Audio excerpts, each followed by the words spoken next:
প্রিয় দর্শক, এই মিছিলের যে ভিডিওগুলো দেখছেন, এই ভিডিওগুলো 2024 সালের 18 জুলাই লালমনিরহাটের হাতীবান্ধায় বৈষম্য বিরোধী আন্দোলনের ভিডিও। মিছিলের সামনে যে দুজন ছেলে মাথায় সাদা ব্যান্ডেজ করে দেখছেন, সেই দুইজনের একজন হলো আলবাকির জিম। আমার সঙ্গে এই আলবাকির জিম কিন্তু এবার এসএসসি পরীক্ষা দিয়েছে।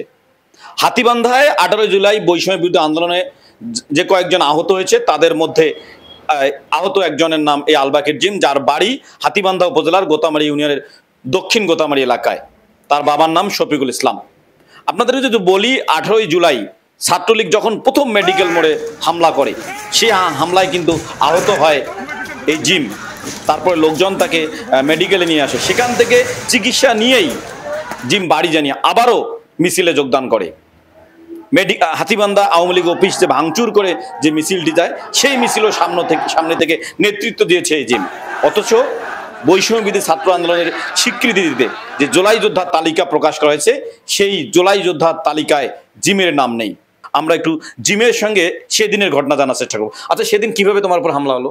সেদিন আন্দোলনে ছিলাম, আমরা মেডিকেল গেটের সামনে আন্দোলন করতেছি। ওই সময় হঠাৎ করে পিছন থেকে ইটের ঢেলে আমার মাথায় লাগে।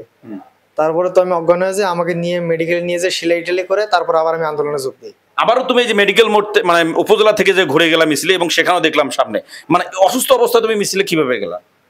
দেশের জন্য আমার জীবন দিতে আমি রাজি আছি, শুধু রক্ত কেন। আচ্ছা, তুমি এই যে নতুন যে জুলাই যোদ্ধা হলো, এই জুলাই যোদ্ধায় তোমার নাম নেই? না, এই জুলাই যোদ্ধায় আমার নাম নেই। আচ্ছা, কোনো সরকারিভাবে কোনো সুযোগ সুবিধা, কোনো টাকা পয়সা, কোনো কিছু পেয়েছো? না, সরকারি কোনোভাবে সুযোগ সুবিধা এখনো পাইনি আমি। আচ্ছা, কোন স্কুল থেকে তুমি এবার এসএসসি পরীক্ষা দিলা? গোতামারি ডিএনএসসি উচ্চ বিদ্যালয়। গোতামারি ডিএনএ। প্রিয় দর্শক, আপনাদেরকে বলছিলাম এই জিমের কথা। সেদিন ওই 18 জুলাই আপনারা যেমন ভিডিওতে দেখছেন, আমরা আবারও দেখানোর চেষ্টা করছি, সেই ভিডিওতে দেখছেন যে একেবারে মিছিলের সামনে যে ব্যান্ডেজ করা যে দুজন ছেলে, তাদের মধ্যে একজন জিম, অথচ জুলাই যোদ্ধা হিসেবে এখনো স্বীকৃতি পায়নি।